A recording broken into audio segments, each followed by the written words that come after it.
What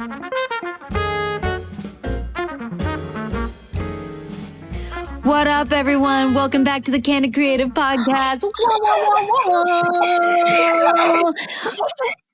By the way, the other day, someone drove past me and Johnny in a square car, and he had like a shaved head and he had sunglasses, DJ. And I was like, I bet you that's a DJ. And I bet his car smells like mildew and old smoke. That's what my car smells. Well, my car smells like mildew right now, not smoke. I don't smoke, but that's pretty mildewy. You should get that fixed. I don't know. We had a water bottle spill under the seat, and now it's downhill. The car was new last year. Now it's gone through a hailstorm, and it smells like mildew. Oh my God. Oh, due to the hailstorm, do you get a new car? I don't get a new car. We do have to get both of our cars are completely covered in dents, but we do get an entirely new roof. What about your cars? Well, they just get fixed. I don't know, whatever they dent repairs. You know about dent repairs. They can just get rid of like 100 hail ball dents? No, they just have to like replace the hood, replace the top. Interesting. Whatever is dented, they replace it. I don't know. Oh, they're hail specialists. That's really interesting. They travel around the country and follow hailstorms, apparently, or that's just what our guy is telling us. I'm like, this doesn't sound real. Sounds like you're just short-staffed, but these guys are coming from They travel around. They're hail specialists. I mean, I could see it. Johnny said that his dad used to live in Alabama, and he remembers from, I guess this would have been like 20, 25 years ago, a huge hailstorm coming through and just like totally messing up his dad's car, and they just totaled it. They couldn't do anything to fix ours isn't that bad, thankfully. Well, also there's specialists who travel around the country now fixing it. Yeah, they're coming. My, how times have changed. Yes. Okay, let's talk about photographers. Photographers and your damn rights. Okay, and what do you think you can do? What do you think you can own? Here's the thing. Okay, here's the thing. This is like such a hot topic right now. And more than anything, I'm sort of just like, why is this even can we just drop this? Can we drop it, please? I just think there are two sides. There's like 8 sides actually here, but there's a couple different sides to this topic. And I think they're just not being looked at by anyone. Do you want to talk about what we're talking about? Yeah. To clarify what we're talking about. No, I just expect everyone to know. So essentially, if anyone hasn't seen this big trend happening right now, or this big topic, I guess, being talked about is photographers' rights over their photos. And, photographers are essentially a lot of the time saying something like, my photos are mine and I don't have to give them to vendors, and I don't have to, if vendors want to use them, they should pay for them. They have no rights to the photos. I take up their work, so on and so forth. Am I missing anything? I have literally never worked with a photographer who's done this, but yes, that's a topic because there's another podcast, which I would name, but I can't remember what it's called right now. They have great videography though. Oh, it's very well produced. It is not very well produced. Not like ours. No, it does not look like this. It looks much very better. fancy. It's very fancy. But yeah, I know they spoke on this topic. A few people sent me the clip. Again, I'm sorry, I can't remember their names or what the podcast is called, but it's called The Vendor Table. Do you want me to? Oh, okay. The Vendor Table. Well, I didn't hear. Several people sent me the clips, and what I did was look at it while it was muted, and then I never heard what they actually said, but I gathered what they were saying based on what people were commenting.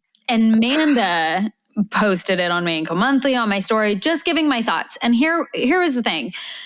I didn't actually disagree necessarily with their overall point. Their overall point wasn't that offensive. I mean, it was pretty much just like, vendors, if you want photos, ask for them from the photographer, and like, we're happy to give them to you, but technically you don't own rights to them. And I think when it all boils down, they're not incorrect. To me, it was their delivery behind it that really, I think, upset a lot of people. It was very much like, when planners think they own photos, it's disgusting. And I'm like, okay, that's aggressive. Well, there's a reason that clip went viral, though. So it's a smart marketing move. 100%. Well, and they wrote me actually. And I was like, I know why you used this clip. I understand. You can't get mad at me for reposting it. Triggered. And saying, yeah, exactly. You can Good get mad job. at me for being triggered and my entire audience. And that's kind of all. And that's honestly what I said back to anyone who did. And I had, oh my Lord, I had hundreds of replies of people saying like, yeah, that's right. This made me so upset. And it was really because of their delivery. Their delivery was just so abrasive. hostile. Yes. It was just very much like, it's disgusting that you would even think you own these photos. And I'm like, okay, cool your jets. It's not disgusting that a planner would think that they own the photos of the event that they create. Not own even. I don't think I own your photos by any means. You took the photos, you edited them, you produced them. I get it. Those are your photos. But it's also the event that I fully created or a florist did a full design for. And to me, it's not crazy, and we should be understanding of all points of view that it's not insane for me to say, I have rights to those photos. That's my work. And actually, I have copyright on my work as well, that anything that gets shared of my work, I would also get tagged in. So do I understand that I don't necessarily have the rights to just have those photos, I guess, because they're your photos? Sure. But are we going to go so far as to say, like, it's disgusting you would even think you have the rights to those photos without asking first? That's what felt really hostile.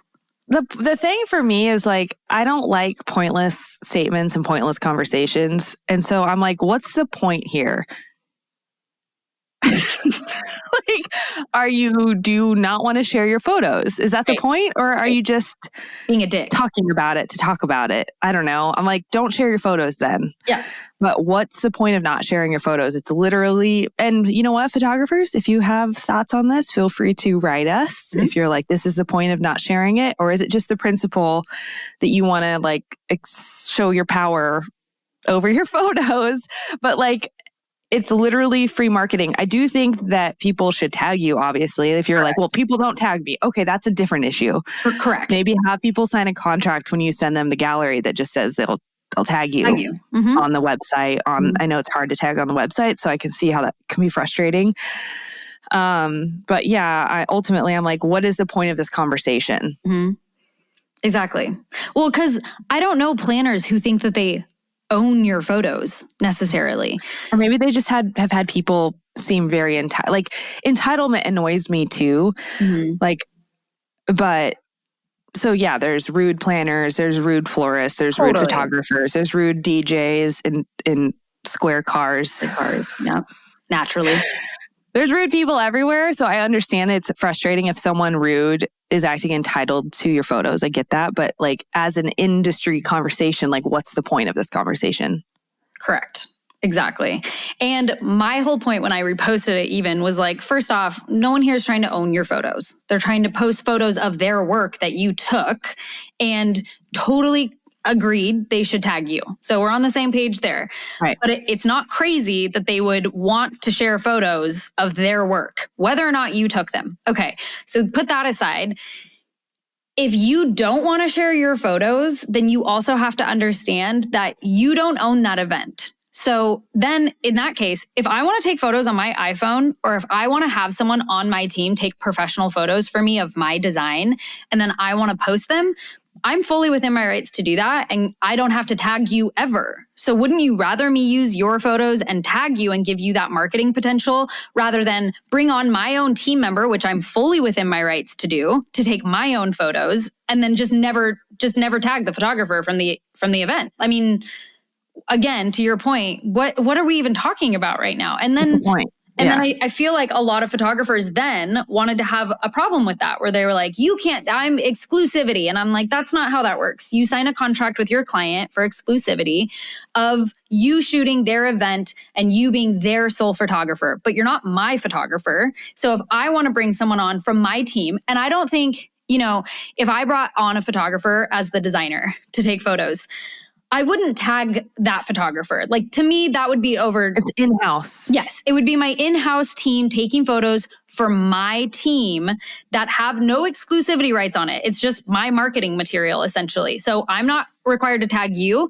And I think I wouldn't tag them either because, again, it would be in-house. And that's also where there was like so much animosity from photographers saying, well, that's in breach of our exclusivity. And I'm like, you don't own the event. You don't own every photo that's taken at the event. Well, the other thing is like we all have our contracts with clients. And like my contract says that the client is giving me rights to post their event exactly on social media. Same. And it's also a model. There's also a model release where it says I can post my clients holding the flowers or whatever on social media. So yeah, we're not the only ones. There's not just one person here who has a contract with the client stating different things. Correct. So in my final thing about this is, again, what's the point? Like, why are we pushing back on each other? Totally. We're not competing with you. We're completely different vendors. Exactly. In fact, we want to spread your work, you know, hopefully. And honestly, you know, there's been times where I get galleries and it doesn't go with it, the filters and the angles, whatever, don't make sense for my, oh my God, to feel. Did you just say the filters? The filters. Is that bad? There's photographers. The toaster filter. I don't need a toaster filter on my flower photos for my portfolio. Continue. I'm just saying different photographers have different methods, and sometimes whatever they deliver doesn't make sense for me to put in my portfolio. So I always take my own photos anyway. Yeah. Because I don't want to put all this work.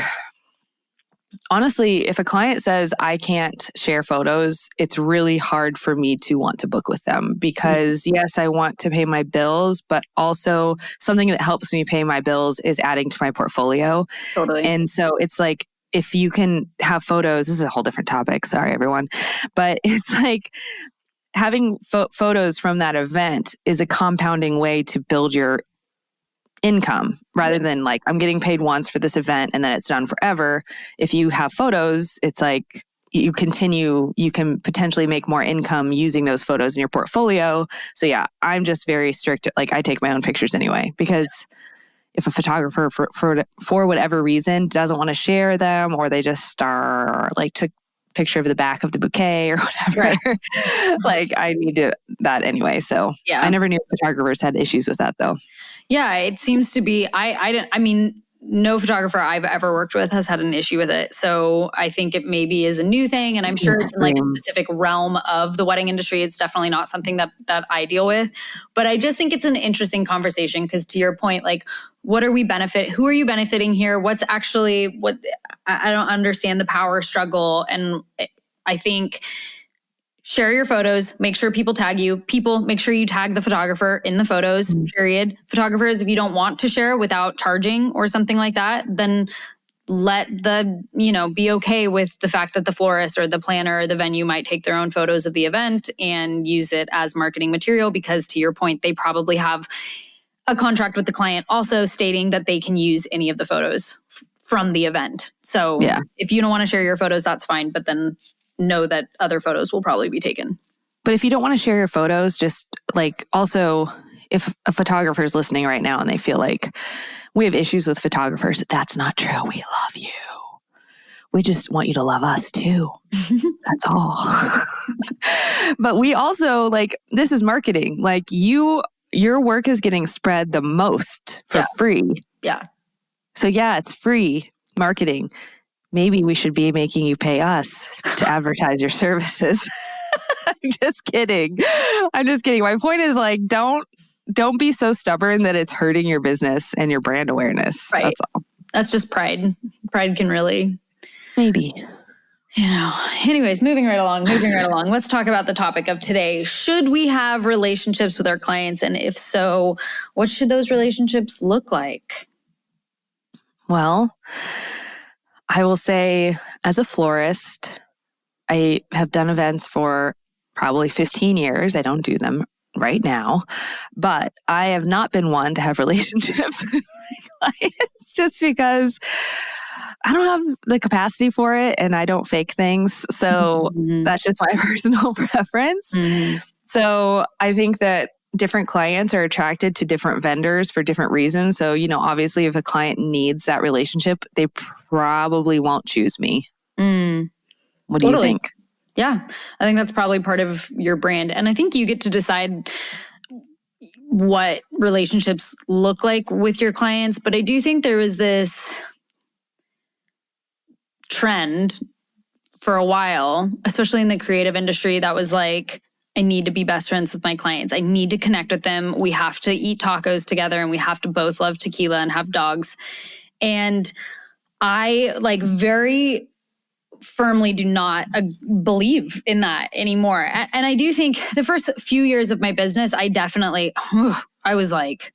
Was it in your inquiry form? Like you're like, tell me about your love story. Oh, totally. Absolutely. Sure. Yes.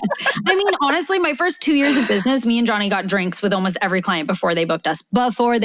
Who was I? What was I doing? And I don't regret any of it because I did get to make really personal connections with those people. And I think that that's actually part of my business is I do like humans and I like connecting with people. So that said, I also think I got to the point where I was like, I'm really good at my job. I don't have to be best friends with every one of my clients to do my job well. In fact, I can totally do it just as well, if not better, if I don't feel like I have this huge personal connection where I'm going to upset you if I tell you something costs more, or I'm going to, sometimes it almost makes it harder if I'm your best friend and also boundaries. Yes, it makes it harder to have boundaries. So I think I kind of just got to the point where I was like, I don't need to be best friends with you to do my job really well. And in fact, I think it's more impressive when you can do your job really well without being best friends with someone. Because, anyone can work really hard for someone they like, but to work really hard for someone that you have no connection with is sometimes more impressive. Right. Well, and I also think that if you feel like you have to be best friends with your client, then you're almost setting the standard that, again, you can't work with someone who's not. And it's at the end of the day, for me, it's not that I don't have any connection, but it's that I can connect with anyone. And it's not necessarily someone I'm telling everything, but I'm not judging them I try to be very not judgmental to clients where maybe they'll fight with their fiance in front of me or whatever. And I'm not going to walk away and be like, oh, that sucked. I'll just be like, they're humans. I'm just going to go do my job, which is flowers. This doesn't really impact me at all. I just need the payment on time. I need to understand your vision and I need to execute the flowers. And in between that, we're going to have a fine connection. But I'm not going to ask you, I don't know what all your dogs' names are because I don't like animals. You don't like animals? I'm just kidding. Not really, but I do like them.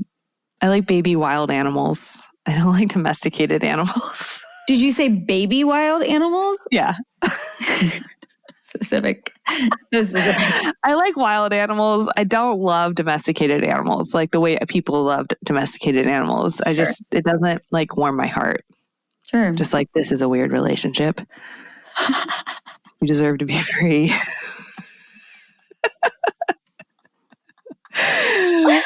Okay. All right. Well, moving on from that. My train of thought, what was it? Oh, I think what's important is that I think what it comes down to is understanding really just what's important to your client. Because this is relevant to whether you're a brand designer or a wedding planner or a florist or a photographer or whatever it is. I think the thing is you need to have mutual respect. And then you also need to know what is important to your client. And then you have to decide, do you need what's important to your client to also be what's important to you? Because I feel like I don't need that. If what's important to my client is that they for sure have red feathers, their red feathers are their thing and they love red feathers and they want that no matter what, all over the place. Is that what would be important to me? No. But do I care? No. Like that's my job, is to give that to you. I do think, as like a brand designer, maybe if you're designing a brand for someone and what's important to them is like attracting really DIY clients or really, I don't know, like a specific style. And maybe that brand designer is like, I don't relate to that at all. So I don't know how I would create that for you. I can understand that. I can understand if you don't understand what's important to your client and you can't connect on that maybe you wouldn't create your best work. So I think at that level, you have to decide what you need to connect on and what you need to find mutual ground on what's important to both you and your client. And that's probably individual. Mm-hmm. But there has to be some kind of level of that. You know what I mean? Like, I don't know. I feel like that's just, sorry, go ahead. I was going to say, if someone came to you and was like, I only want designing with rocks, but like, that wouldn't matter to you, right? You'd be like, okay. Well, if someone, I feel like this goes into branding where like, I feel like I attract people who are pretty much on the same page as me because my portfolio is so not all over the place. It's pretty clear. It's not the same thing over and over again, but there's a clear theme there of what my style is. Exactly. So I do think that's just part of your brand, that you're probably not going to attract people who want something completely different than what's in your portfolio. However, I do think some random people will pop up in your inquiries. I do say no to people who are like, I want a bunch of mason jars with lace on it and baby's breath. I would just be like, this isn't the right place. Doesn't mean I can't do it. I just don't want to. Yeah. So yeah, that to me, like if we don't really connect design wise, it doesn't mean now if someone wants red feathers, if their flower style is still kind of similar to mine, I would take that on. I'd just be like, let's find a cool way to incorporate red feathers. Right. But if they're like, I want red feathers sticking out mason jars with babies, it would be like, we're not a good match. That's right. And I don't care about your love story. Yeah, I think the difference maybe there is also like what inspires you versus actually having a personal connection. So do I need to be like inspired? I feel like I am really inspired by just creating a design that you're going to be wowed by. It doesn't need to be my style for me to be excited by it, to be honest. That said, that's how I feel about that. Personality wise, connecting, feeling like we need to drink coffee together, like those things are all nice, I think. But I have clients right now who I'm on like a texting basis with and spent 3 days in Mexico with and like loved every second of it. And then I have a couple other clients who we literally only email when needed. I really like them. Like we get along really well, but we have zero in common and that's okay too. So I don't think you need to be best friends with your clients. Correct. But okay, I will say the final thought on this that just kind of dawned on me while I was listening to you is that I think a lot of newer vendors tend to try to make that connection because a client's not going to book you if they don't trust you. And there's a bunch of different ways for you to build trust with them, like social proof, testimonials, reputation, portfolio. Totally. But if you don't really have any of that because you're new, I do think that one of the only things you have is like a human connection. So actually it does make sense why people start that way. Totally. And I started that way too, because it's like, I don't have anything going for me, but I'll make you like me. Exactly. I'll listen to whatever you want to tell me.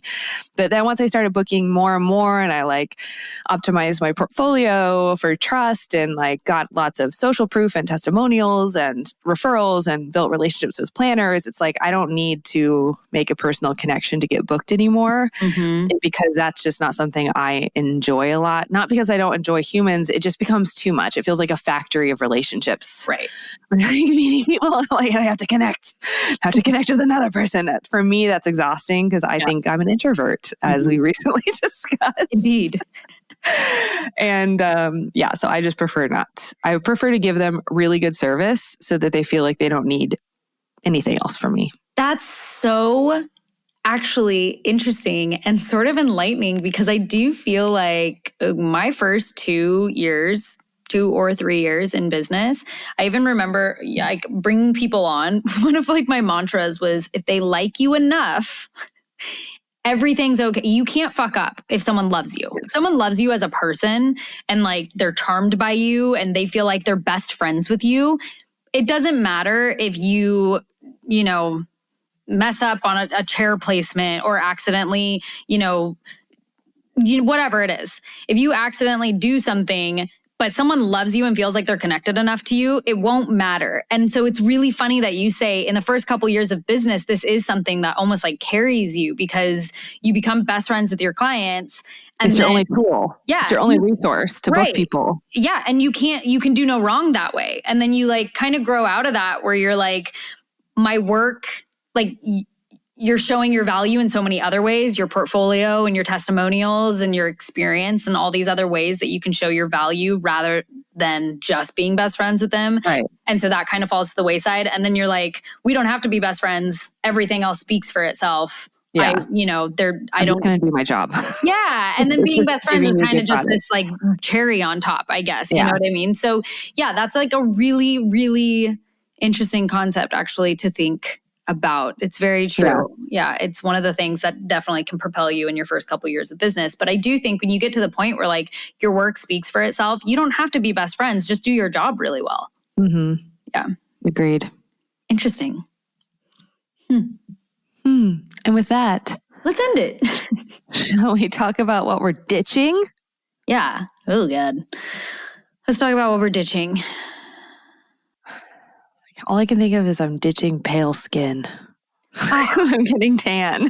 I've been thinking about this so much lately, but I'm really, as I age, trying to be so much better about using fake tanner. Johnny like loathes the smell of fake tanner. Won't even touch me. Like it doesn't stink. What? I just use the drops for my face. Have you gotten the drops before? He's so sensitive to it. Yes. I've used the drops in my body lotion and my face. There's like are you using, what's the brand? It's like Beauty by Earth or something like that. It's like a brown Send label. that one to me. Send it to me. Because there's this other one that's so minimal and it's so light and you can just add drops to your body lotion. What I do. Yes. And I loved it and I used it for a while, but Johnny is so sensitive. Like it literally makes him like, I hate the smell of self tanners. Yeah. Like from the 90s, but I feel like it has gotten better a little bit. At least the drops. It totally has. The smell used to make me, I don't know, it's like a visceral, it's just something about that smell is like really gross. You'd think they'd be able to get particular. Rid of it. Yeah. It's melanin. It's got to be the melanin in it and it smells that way. It's not a good smell, but I really like these clear drops because they don't really smell that bad. I mix it with my lotion and I do it at bedtime. Right. So by the morning, I can rinse my face and it doesn't stink. Right.